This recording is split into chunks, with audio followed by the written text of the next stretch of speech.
Hello, and welcome to this special bonus episode of the Poisons and Pestilence podcast, Before the Storm, with Al Mauroni.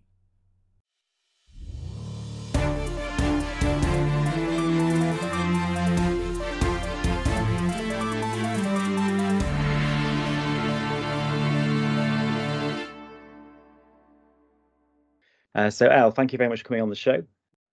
Why don't you tell us a little bit about yourself and how you ended up dedicating the vast majority of your career to CB-related issues? Sure. Thanks very much for having me on the podcast. I'm the director of the Air Force Center for Strategic Deterrence Studies, which is an academic center under the Air War College at Maxwell Air Force Base in Alabama. I started my career as an Army chemical officer in 1985. Just dodged deployment to the first Persian Gulf War in 1991 and got out of the military in 92, became a defense contractor working primarily around Washington, D.C. in chem biodefense and counter WMD policy for the most part. In 2010, I joined the Air Staff as a civilian working their chem biodefense counter WMD policy issues in the Pentagon. And then in 2013, I got the opportunity to come down here and be an academic and teach other people about this great topic of ours. Although we tend to teach more nuclear weapons issues than chem biodefense these days. That's probably because the Air Force has 2/3 of the nuclear trident under its control. My interest in this, and in particular writing about chem biodefense history, has been partly from an observation that there's not a lot of people that actually do this. There's a great deal of literature that talks about agents, about the warfare agents, and about historical events where chem bioweapons were used or thought to be a threat. But there was practically nothing about the Army Chemical Corps and what they did to prepare for these events during the Persian Gulf War and then during the 2003 Iraq War. And I thought that was not a great thing, that we needed to acknowledge both the preparations that were made and the decisions that were made going into these events, as well as the lessons learned, if you will. If you don't document them, they often are bypassed or put in somebody's notebook and forgotten about for the future. So 20 years after Operation Iraqi Freedom, I thought it would be a good thing to review some of the policy and programmatic issues of that time frame to see if we're doing better, if we're advancing our state of capability, or have we just kind of sat around and ignored the last 20 years, which sometimes I think that's more the issue. I find ourselves talking about the same things that we did 10, 15 years ago. And maybe that's just a sign of me getting old and grumpy, or there's been a lot of turnover in the chem biodefense field too. So I know there's a lot of new people coming in. I think there's many people that don't have the history of this.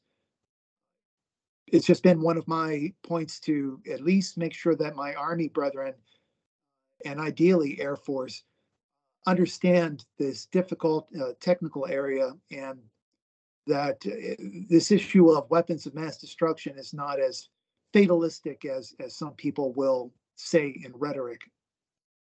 Excellent. So what fascinates me is I've been reading on the history of the US adapting to the threat posed by chemical weapons right back sort of 1916, and then thinking about how they adapted to that and developed their own programs. And then also 60s, 70s, 80s, you saw how obviously there's an offensive dimension, but also this trying to constantly learn lessons from previous conflicts in order to adapt and develop. So I guess where we're coming at this now is kind of late 1980s. Is that right? Where we're sort of picking up the story of how US adapted to its concerns about the threat posed by CBW, particularly to armed forces in field, but also at home. Is that right? Right. In reference to my book, Where Are the WMDs, which was printed in 2006, I had a little bit of a challenge in that I really didn't have a lot of material, as much material as I thought one might. So I expanded it to talk about what steps got us up to that point. So yes, there was a time that, and I think I addressed this in a different book perhaps, but General Creighton Abrams, whom the tank is named after, made a decision when he became the Army Chief of Staff to get rid of the Chemical Corps. And him being a four-star, there weren't many people that wanted to challenge him on this. So they saluted, they said, yes, let's get rid of these guys. They haven't done anything for years and years. Although that wasn't necessarily the case, there was the perception that chemical weapons weren't an issue. And for a while, for about 4 years, the Chemical Corps almost slipped away into obscurity. But we can thank the Soviet Union and supplying the Egyptian military with chemical biological defense equipment to wake up the establishment and say, hey, maybe there's something still here that's going on. So the Chemical Corps revitalized itself in a way it ramped up in the number of units that it had in the 80s. The research and development always takes a little bit longer than you'd like. So in the 90s, there was a lot of things coming online. But in 1991, we were really not equipped for a significant chemical or biological war. So my first book, which was Chemical and Biological Defense, talked about all the deficiencies we had with protective suits, detectors, medical, everything across the line was pretty miserable. While the Army had a rudimentary capability, the Air Force, Navy, Marine Corps were much, much worse. They did not have full-time specialists to address this. And Iraq had a significant arsenal at that time that we were worried about. Here in a wasteland of desert and marshes, two countries are locked in a war that seemingly has no possible military outcome. Iraq says it will use any means at its disposal to vanquish the Iranians, but says it has not used chemical weapons. But these Iraqi planes are fitted with rocket pods and drop tanks beneath the wings. The tanks are intended for fuel carrying, but are similar to the canisters Iranians found on the battlefield and claimed were full of poisonous gas used against their troops. The prospect of Basra being cut off eventually panicked Iraqi leaders into widespread use of chemical weapons. Iranian gas masks afforded little protection, and chemical weapons were responsible for extensive Iranian battlefield casualties. Mustard gas and nerve agents were delivered by small, innocent-looking planes based near Baghdad. At first, the scale of its use surprised the Iranians, who were forbidden by Ayatollah Khomeini from following suit. In contrast, the chemicals that injured these people had been developed in Iraq under Saddam Hussein's personal supervision. At first, the world ignored the evidence, but in time, chemicals would be used in a manner that would shock international opinion. And an explosive development near the Persian Gulf. Word that Iraq has invaded neighboring state of Kuwait, with fighting reported along the border. Unless Saddam Hussein withdraws from Kuwait by late winter, the U.S. will go to war. The skies over Baghdad have been illuminated. We're seeing bright flashes going off all over the sky. People are shooting towards the sky, and they are not aware or cannot see what they're shooting at. This is extraordinary. We're getting starbursts, seeming starbursts in the black sky. We have not heard any jet planes yet, Peter. No plane. Now the sirens are sounding for the first time. The Iraqis have informed us.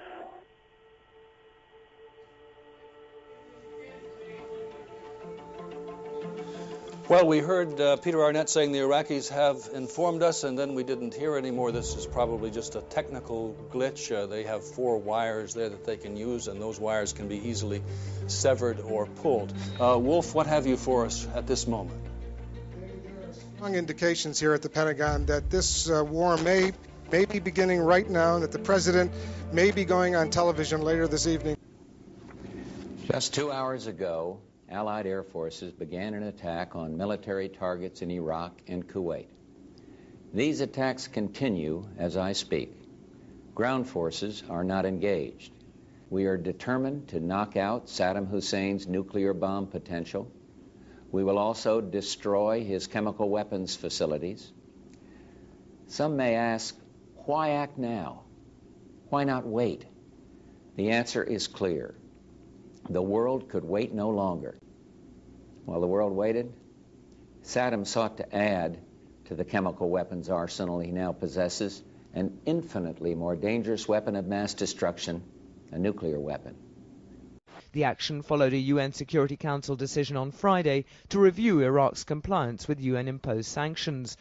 But this fell short of the guarantee demanded by Iraq that the review must lead to the lifting of trade restrictions imposed after Iraq invaded Kuwait in 1990. What is the substance of the letter? The Iraqi leadership have decided to resume full, complete cooperation with both the UNSCOM and the IAEA. Following the end of the Persian Gulf War, Congress passed a law to force the services to develop chem biodefense equipment under a single funding line. That created what we call the DoD Chem Biodefense Program. That started getting some equipment in place by the 2003 timeframe that I'm most interested in. So we had better protective masks, we had better suits, we had better chemical detectors, but we were just getting some biological detectors online. That was still a little bit new. And that was a great focus of concern of the military. They had really never deployed those in a military environment, and we didn't have a lot of them to go around. And the scarcity of biological detection units was one of the big policy discussions in 2003. We still did not have good decontaminants. We did not have good medical countermeasures. We were short collective protection shelters. 2003 and earlier, it was mostly on individual protection, on making sure that military service members stayed alive during a chemical or biological initial attack. But there was not as much effort in the sustainment and cleanup of after an attack. And again, fortunately, those were not tested, but those were issues of concern that I can get into in more detail. Coming out the first Persian Gulf War, what were the type of weapon systems that the US were most worried about? And were these things primarily sourced from the Soviets, or were they sort of indigenously developed? I think the biggest concern in 1991 was the Scud missiles that Iraq probably bought from the Soviet Union at the time, or before the Soviet Union collapsed, I suppose, during the 80s. At the time, there was not a lot of air defense capabilities against ballistic missiles, theater ballistic missiles.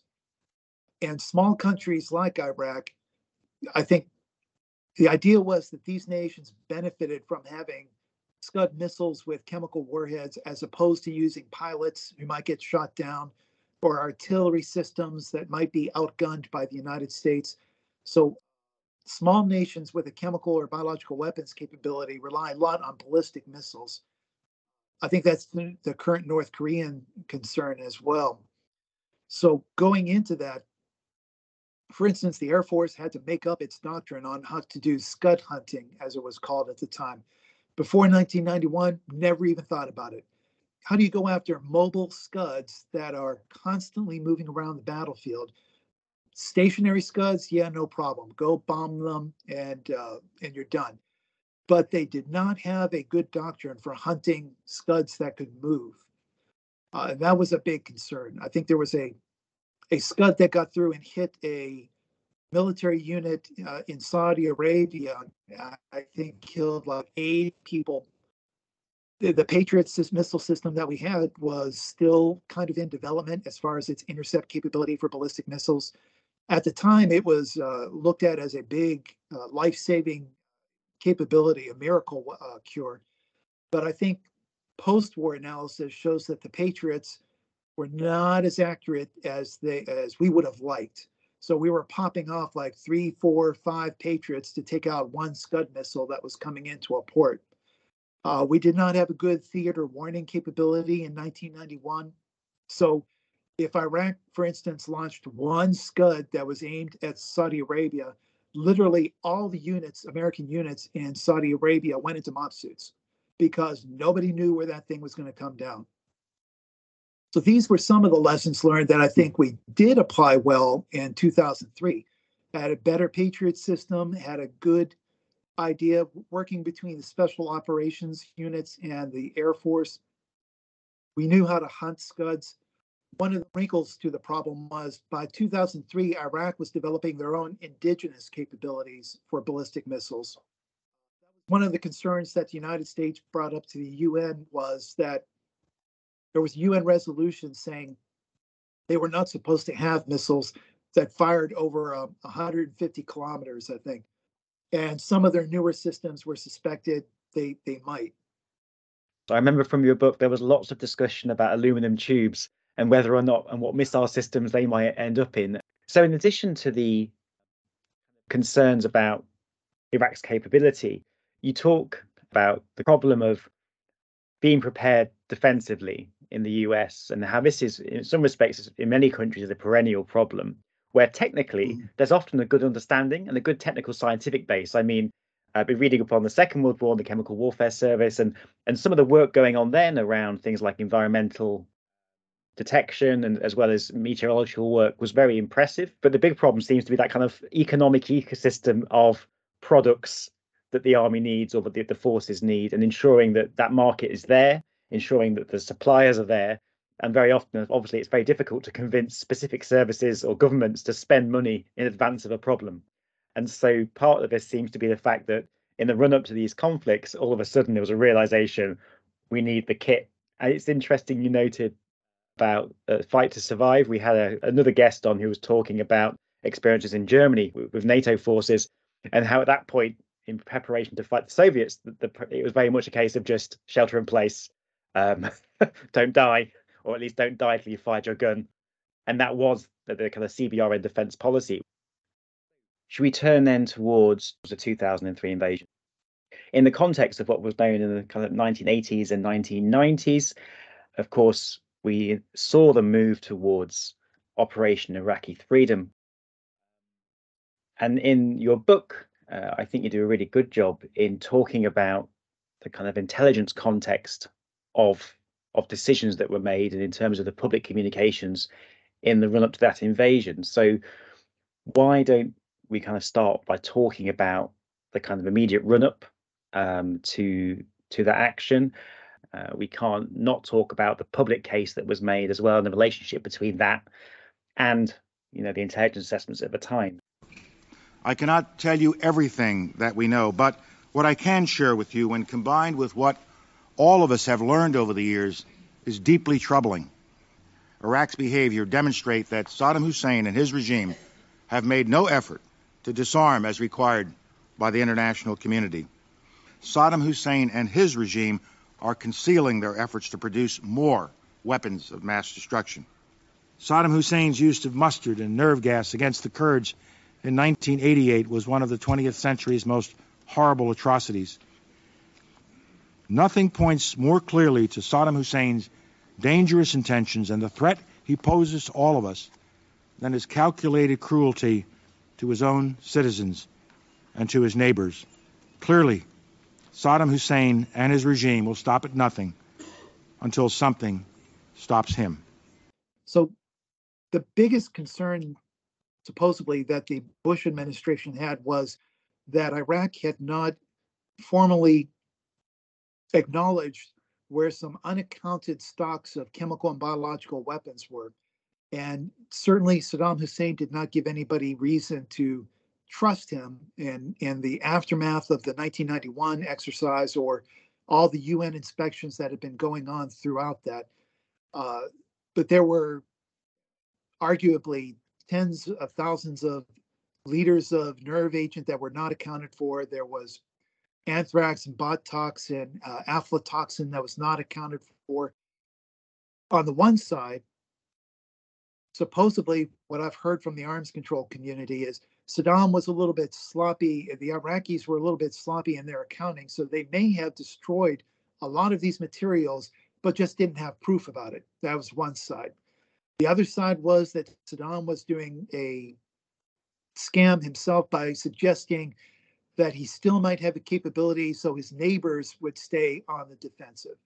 So Syria, Iran, Israel were all enemies that he was concerned about, and he wanted to still remain in a strong posture. He didn't want to be seen as being soft to the United States or UN inspectors, which was a double-edged sword in that respect. Sorry, that's a really interesting point. That I had never thought about that in terms of like regional and the international games. So like the idea of behaving in an ambiguous way, which wasn't necessarily meant to communicate anything to the US. It was actually meant to communicate something to the neighbors, who we know in retrospect, places like Syria, they had certainly a chemical capability.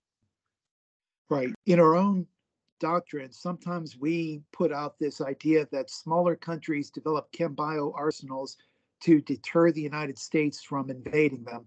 And I think that is a short-sighted view sometimes, in that these small nations have regional problems and regional opponents that they're more worried about than the United States. But that's another issue. So we had the arms control people saying it could be accounting errors. They had Saddam with his ambiguous approach to demonstrating that he had complied. The third thing, though, was just the hard push that the Bush administration officials had on WMD itself. And you see a big change between what they were saying previous to 9/11 in early 2001, when the Bush administration is getting on its feet and getting its people into power. There's not this heavy emphasis on chem bioweapons or Iraq. After 9/11, big change. And in particular, the summer of 2002, all the administration officials are on the road, going to the media, going to rallies, basically making these speeches that we know definitely Iraq has WMD. This will not stand. He has associations with terrorists. If terrorists get WMD, they're going to attack the United States. It was very, very much a hard sell. And yes, certainly there were some Democrats that went along with this as well. They were looking at intelligence assessments that were basically saying the same thing, that we don't know where these socks are. Saddam has questionable ties. There certainly was a drumbeat going up to 2003 as to Iraq's capabilities. Another aspect of that, of course, was the famous Iraqi defector Curveball, who went to the Germans and said, hey, I know about all these chem bio stockpiles that Saddam has, and there are mobile biological laboratories. This became pulled into the CIA and was not adequately checked, or perhaps overemphasized by some policymakers, and that became part of the story.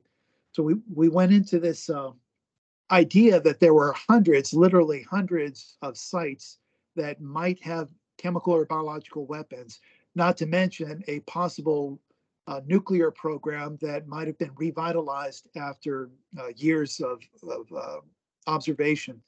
So where's the UN? One of the more fascinating things to me was that the UN moved back in to start their inspections, and the Iraqi government was complying with them. Hans Blix comes in to help the investigation between December 2002 and February 2003. But unfortunately, for whatever reason, he did not write up his final report until June. And the Bush administration was not going to wait for the UN to finish their reports. I think there was a rush to judgment by the Bush administration for whatever reason. whether they legitimately believed that there was WMD or not. My feeling is that, and I think this was Paul Wolfowitz who admitted to this after the war as well, said, yeah, WMD was just something easy that the public would understand. That we understood that it was not as black and white, that Saddam had chemical and biological weapons, that he was going to give it to terrorists, that he was building a nuclear weapons. Doug Feith, who was the Undersecretary for Policy in the Department of Defense, had a book that came out that basically said, yeah, the message was supposed to be, we can't afford to let Saddam develop a nuclear weapon, period. But in the interest of time, they kind of pushed an alternative message that said, we can't let chem bio weapons that Saddam has to get in with terrorists. The downside to that was the U.S. Central Command, who has the responsibility for running the coalition battle in 2003, accepted all this information and intel and said, okay, we've got to manage this now. We've got 600 targets that we have to plan for. Obviously, we can't bomb them because of their chemical weapons there. That would be bad. There could be some off-gassing. But we have to investigate every one of those and determine and make sure they don't get away to the terrorists who might be in Iraq. So in the middle of a war, what you don't want is people running in and walking off with gallons of VX or anthrax. It sounds a little bit fanciful, but that was kind of their idea at the time. So in preparation for this, OSD policy pushed for what they called an exploitation task force, which was kind of an ad-libbed organization. They took an Army artillery unit headquarters that they kind of hung several different organizations under that. Explosive ordnance details, the chemical experts, DITRA, intel analysts, and they created sensitive site exploitation teams that were going to go to each one of these sites and check it off the list as the war was going on. It's an interesting thing just to say, why didn't you wait until the war was done and then find the stuff? And they were like, no, we can't wait. There's going to be such chaos on the battlefield. We've got to capture those chemical stocks before they go underground, before they get released and vanish from the Middle East. Now, historically speaking, I mean, this rings a few bells. End of the Second World War, you saw some attempt to get to, there was certainly a race to some of the production facilities that the Germans were running. But this would have been, would you say, unprecedented to actually be able to send these teams in a conflict zone? It was unprecedented. There was no doctrine on how to do this. It had never been done before, although, let me step back from that for a moment. There was an attempt in Afghanistan in 2001 to send in special teams to see if Al-Qaeda had chemical or biological weapons capabilities. You might recall that there was a famous video that CNN had where Al-Qaeda was gassing little dogs in a glass plastic bubble. And that scared a lot of people. They were like, oh, what's going on here? We don't know what they did. Is this sarin? Is this hydrogen cyanide? We don't know. So they did have some search teams go into Afghanistan to try to go to those certain sites and identify what capabilities were going on, grab material, figure out to what extent that Al-Qaeda had a capable program in that area. But that was in 2001. In 2003, we're doing it on a much bigger scale, as you say, during a military conflict, which has its own particular unique concerns. Not the least of is logistical assets. These guys did not have helicopters to go in. They didn't have enough people to take on these large facilities that Iraq had. So a bit of context, I guess. Now, many of these facilities would have been identified under the previous process of investigation in Iraq, right? Well, when a UN team goes into a country, they are looking for cooperation by the host government. The idea of a UN inspection team is just to say, we went in, we asked the government to comply, we went to these sites, and we saw this, and we now make some judgments based on that. So the military is not going off of the arms control people are doing. but they're going off of deeper lists that the intel community and defectors, the Iraqi National Congress that was formed, waiting for Saddam to get overthrown, they were feeding information that was not necessarily accurate, but the intel community was like, okay, we've got this information from defectors. We know that there's like a university there that could have laboratory assets that could include these materials. There are pesticide sites that might be dual use, things of that nature. And of course, as you mentioned, the Winnebagos of death. So the various mobile production facilities which appeared in the, how many sources do we think that came from initially, off the top of your head? The mobile biolabs, I think, largely came from Curveball. As Colin Powell, when he went to the UN in February 2003, I think, he had pictures. And when you look at those pictures and compare them to a US hydrogen generator vehicle, they look exactly the same. And that was the problem, that somebody in the intel community or the policy shop didn't do their due diligence and say, well, are these absolutely sure that these are biological laboratories, or could they be something else? Could we have mistaken them for something else? And when the US captured these biological laboratories, it became obvious very quickly that they were not of a capability to create biological organisms. But before that understanding was made, the Bush administration started crowing about how they found the labs. They were justified in their invasion because here's the smoking gun, mobile biological laboratories that we captured. And they never really admitted that they had gotten that completely wrong. We never found any chemical or biological active weapons capability.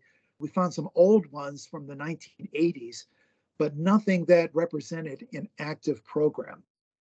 Meanwhile, the 600-odd target list that we had and the drumbeat of Iraqis got chemical weapons caused the military to say, oh, we got to catch up. We got to get our kit together.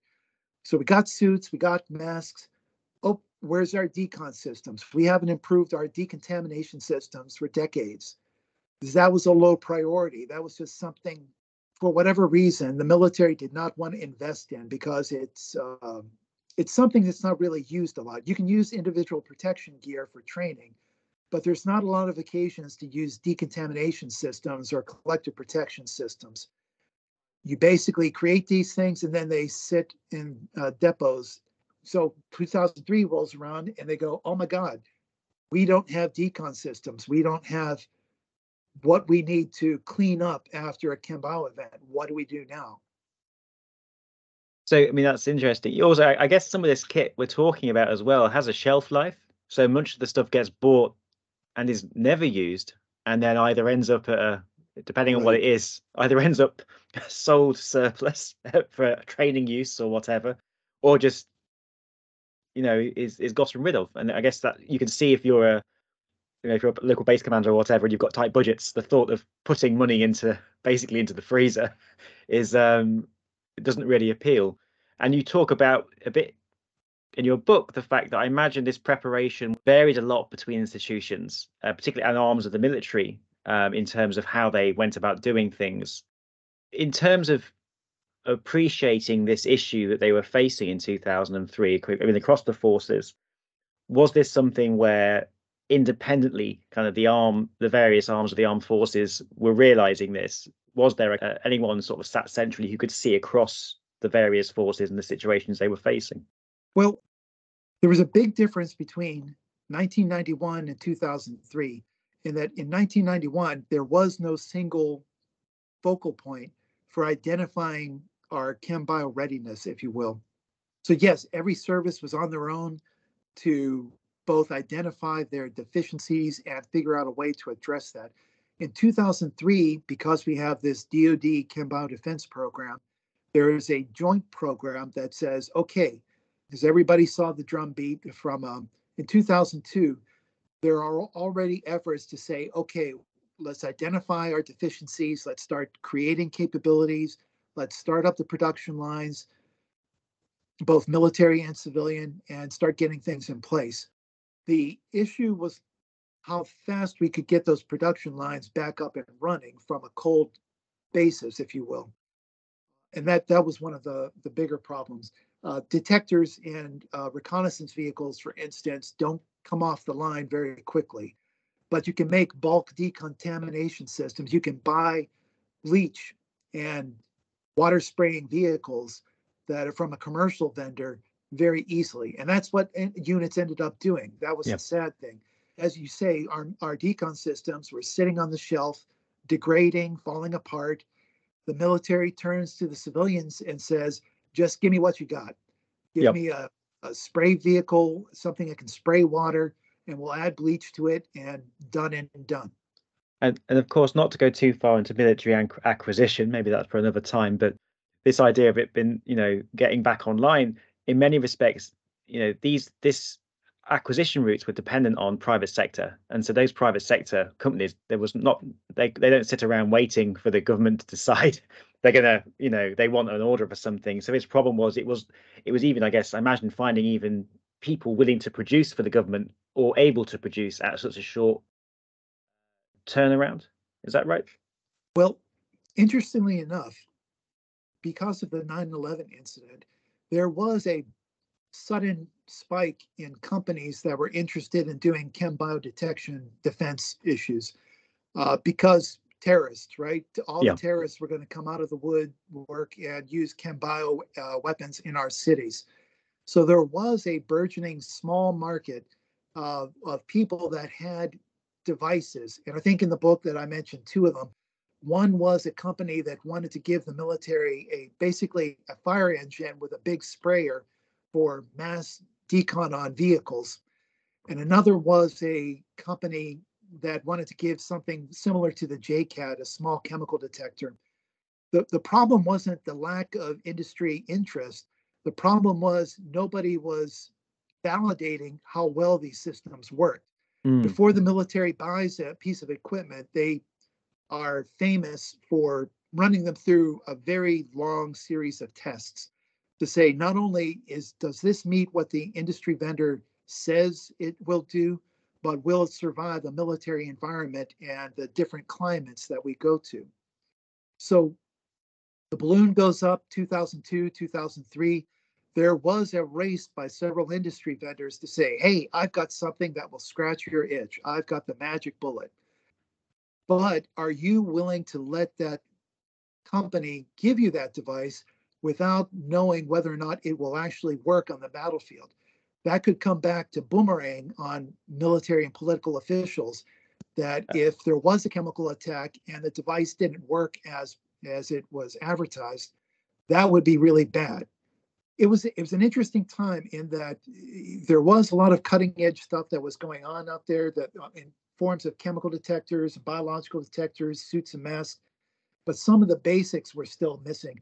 One of I think the more valuable lessons that we need to learn is on vaccination policies, for instance. We were concerned with one of the two more significant biological weapons, smallpox and anthrax, that Iraq may or may not have had in 2003. So the idea is, well, everybody's got to get a shot then, right? Everybody going into theater. So that's not just active duty military, that's reservists, that's civilian contractors, that's your coalition allies who's saying, oh yeah, we don't have a vaccination capability, we want some too.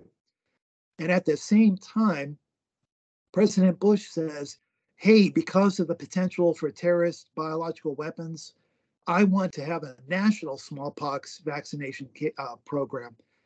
And we did not have that capability to produce that much vaccine. So somebody in the Pentagon had to start saying, okay, who's going to go short? Are we going to short the military so that we give some to our allies? Do we have to ration out our shots to only people that are on the front lines and not people that are in the rear area? We have another combatant command, the Pacific, now Indo-PACOM, but Pacific Command at the time was told, guess what? You're not going to get any new protective suits. You're not going to get vaccines. we'd like to pull anything we can out of your theater to support the main fight in the Middle East. And the Pacific Command commanders are going, well, wait a minute, we still have North Korea over the border. Remember those guys? And we know they have chem bioweapons. So there was this food fight going on within the Pentagon because of these scarcities of medical vaccines and decontaminants that was very difficult to sort out. And so the military did things that it needed to do to try to have some kind of capability. And then in the end, it didn't happen. The other interesting thing, though, I think, is what kept everybody on edge. Of course, in 2003, we were still not sure that Iraq did not have a chem bioweapons capability, but our chemical alarms kept going off.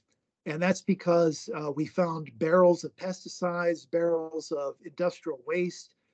And because our detectors are a little bit more sensitive than perhaps necessary, but for a good reason, because we kind of err on the side of safety, there was this constant jumping to conclusions that, oh, yeah, we found something. We got to put everybody into mop suits. We got to go investigate this site. And it ends up that because Iraq does not have an environmental protection agency, they're a little bit sloppy on how they store their industrial chemical hazards. So that was kind of a post-war issue to say, we've got to now expand our capabilities to not just doing the warfare agents. We've got to worry about industrial chemicals that we might find on the battlefield as well.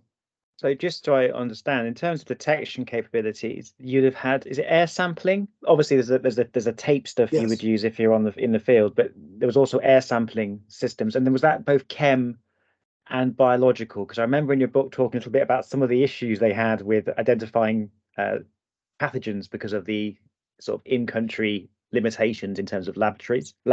Sorry. So, what were the detectors that were actually being used when they went? Well, on the chemical side, we had what was called the M22 ACADA, the Automatic Chemical Agent Detector Alarm. And that was a good system. That was a much better system than the M8 alarms that we used to have in 1991. We had the chemical agent monitors, the CAMs, that were based on a British and Canadian design. And these are all good systems, but because they might false alarm, we do have backups that laboratories that can go in and assess those. I don't think the chemical things were that much of a concern. The biological, on the other hand, was a concern. We had 10 biological detection platoons at the time. And we had a similar situation as to the vaccines of where do you put these 10 biological detection platoons? Everybody wants one. We gave one to Israel. We gave one to Jordan. Obviously, we put a number in Central Command. And the United States is saying, well, we want a biological detection unit just in case there's a terrorist incident in the United States. So we really were stretched thin with the biological detectors. And the technology at the time, what we call the BIDS units, there's, I think, 5 different systems in these Humvees to verify if it's an actual biological agent or if it's a natural biological organism. It's a good system. It's heavy. It's expensive.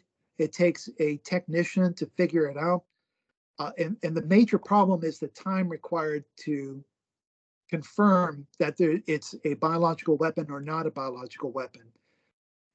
Basically, our challenge was, and to a degree still is today, we cannot get our troops into protective suits quick enough if a biological agent cloud goes over our unit. Because once the alarm goes off, that means you've already been exposed because of the small amount of biological agent that's required. There's no way to get into suits, but have a detector that's sensitive enough to warn people before there's an infectious dose in the air. But because our governments are so concerned about the possibility of biological warfare, you can't just rely on a field unit saying, yeah, we got a hit. We've got our smart tickets and we got a positive for anthrax. I think there was an Army medical laboratory in Kuwait. I might be wrong there. I know there was at least one Army medical laboratory in theater that would give a confirmation, which would take 24 to 72 hours before they could validate on whether or not it was a weaponized agent.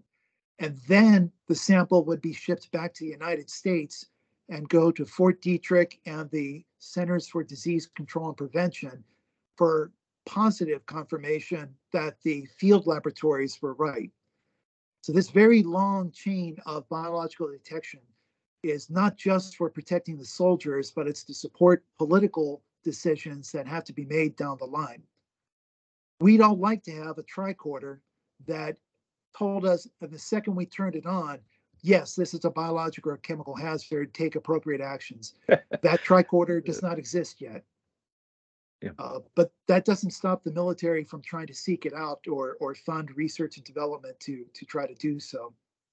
So you have various dimensions. You have the wake-up call that Iraq 2003 provides for homeland security. And I remember reading that there was similar debates and grabs for capability across different government departments looking to give masks and so on for people at sensitive sites in the US and make sure that their employees, in the event of an anthrax attack, for example, had masks and those sorts of things.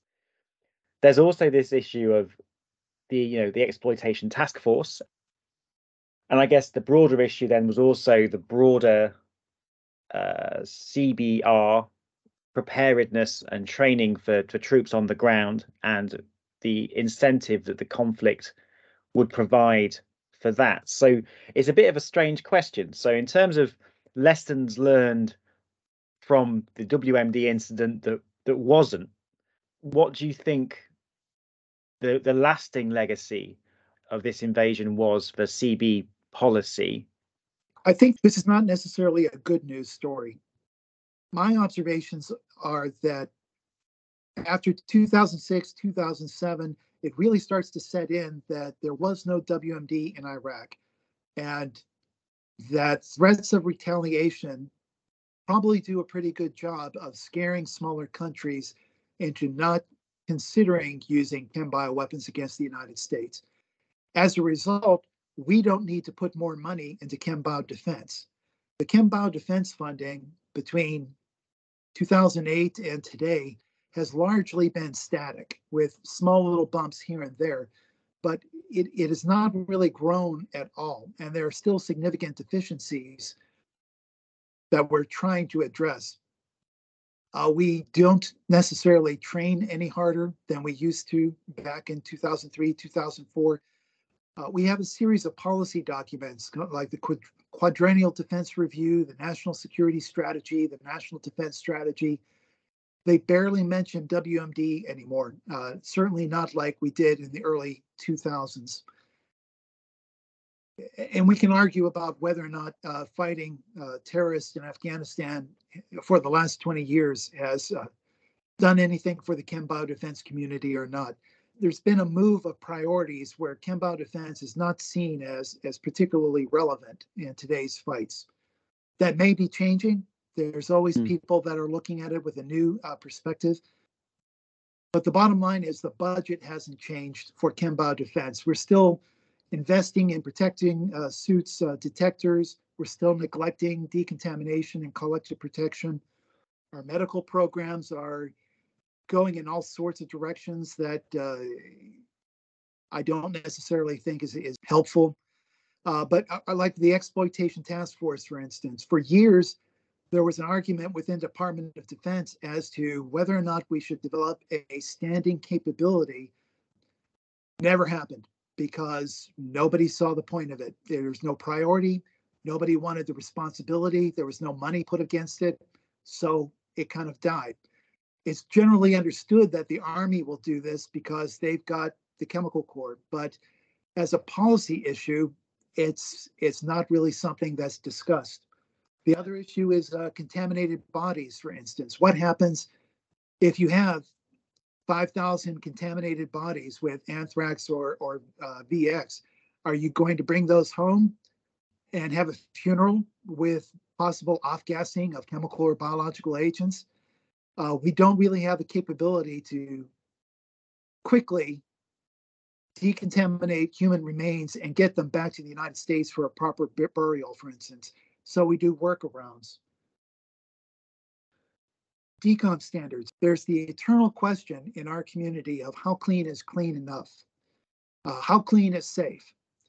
And the issue is always, well, it depends, right? It depends if you're talking about military forces or if you're talking about civilians. Are you talking about long-term remediation? We had that little event in Japan with the Fukushima reactors. And when that happened, there was this sudden realization, and mind you, that's in 2012, far after our experience in the Gulf. There was a realization that we had no standard for cleaning up radioactive contaminated military equipment. So for many people, to include within the military, you say radioactive and you get that freak out, right? That says, oh my God, I don't want to get cancer. I'm not going to touch that if it's got radioactive emissions coming off of it. So how low do you have to go before it's considered safe for an unprotected civilian to work on after it comes back from Fukushima? Nobody had an answer. So it took about a year for the Department of Defense, working with other government agencies, to come up with a standard. And it was not a great standard, but it was at least a standard. And somebody said, well, what about chem and bio? Maybe we should work on those too. We kind of have a chemical cleanup standard, but bio remains the great unknown, that nobody wants to say how clean is safe with biological agents, because biological agents vary so much between bacteria and viruses and other different characteristics that they might have. The only thing that people think is safe is zero. And the problem is you can't measure zero. You can just kind of use procedures like hospitals use, like autoclaves, and eventually you can come to an agreement that it's probably clean enough. But that takes a lot of money. That takes a lot of effort. We still don't have a good understanding of how clean is safe 20 years after the Gulf War, the 2003 Gulf War. And I think that's a failure on our part to accept some kind of risk management to say, okay, here's the levels that we'll accept, and let's just go with it until we're proven wrong. Nobody wants to make that call. Could be political suicide if somebody gets ill after something comes home and it ends up it wasn't cleaned up good enough. Hearing about this periodic response to major events is the fact that the cruel paradox of all this is that a good defense setup should act in itself as deterrent against use. Because if you ever have low-hanging fruit where there is an ability to do something shocking which outmaneuvers your adversary temporarily, that becomes the incentive to use it. If you're confident that your adversary has the defenses and would be able to absorb it pretty quickly, there is much less of an incentive to utilize such an unusual weapon system in the battlefield, for example.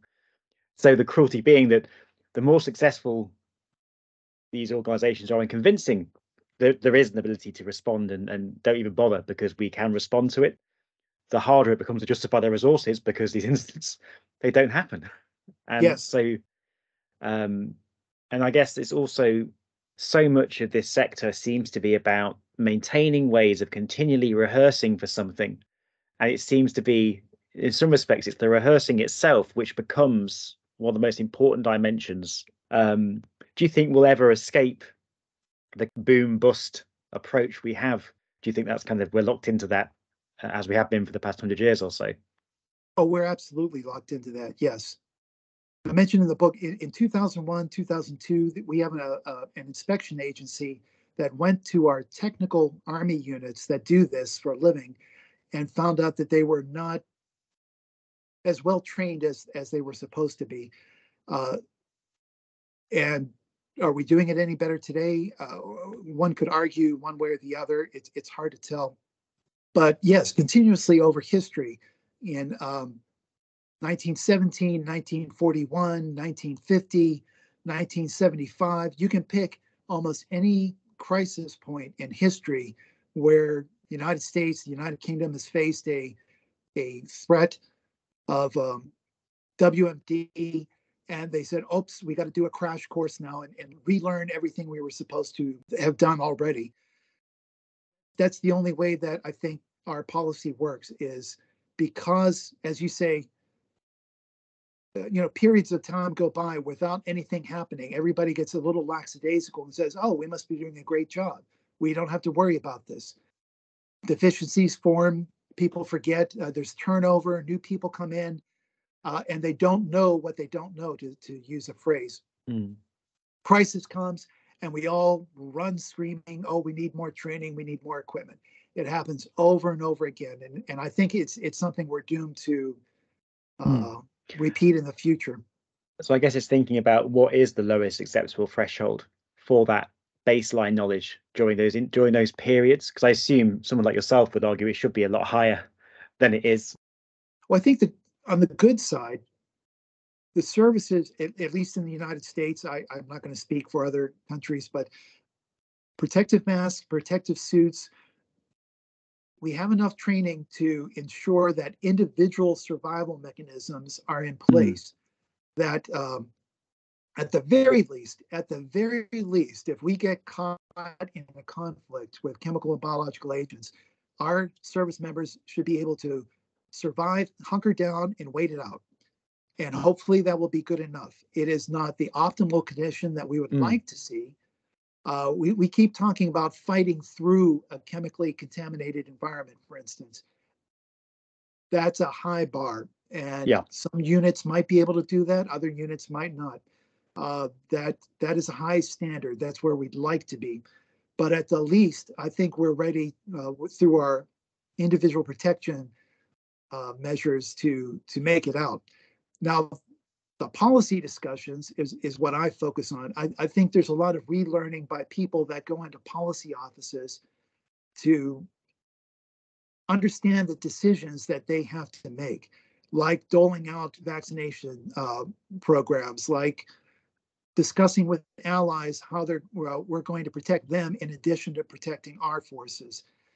There's a lot of diplomacy and policy efforts that, because of the technical nature of our business, people that have an international relations degree, for instance, may not be immediately knowledgeable about what challenges face them in a future conflict. But I think, knock on wood, I think we have the right kit for individual survival, and it's just a continuing challenge to try to say, but we should be able to do better.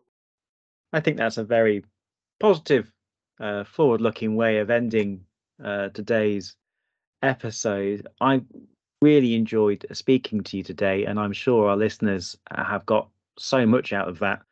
And just, I guess, all that's left me to say is to say thank you very much. And have you got any more books in the works? I just had a book come out this past year called Biocrisis, which takes a look at how the U.S. government is developing biodefense policy. A fascinating time to talk about the differences between natural disease outbreaks, deliberate biological attacks, and laboratory biosecurity incidents. Right now, both the UK and the United States have biodefense strategies that say it's all the same. They're all biological threats. And my latest book, which I think came out in the spring, says, no, that's absolutely wrong. There's really bad policy issues that could happen because of that particular way of looking at biologicals. So I don't have any other books in the work. I just, every now and then I write some articles that come out and stir up the community. Well, we just finished our ChemD-Mill program. That was a big success. So I put a little article up on LinkedIn talking about the Army's successful conclusion of that. But books are a big thing. I don't have any big book projects right now. Well, that's fantastic. And don't worry, I will put up a link to some of the relevant works that we've touched upon in our discussions today for people to go and find them.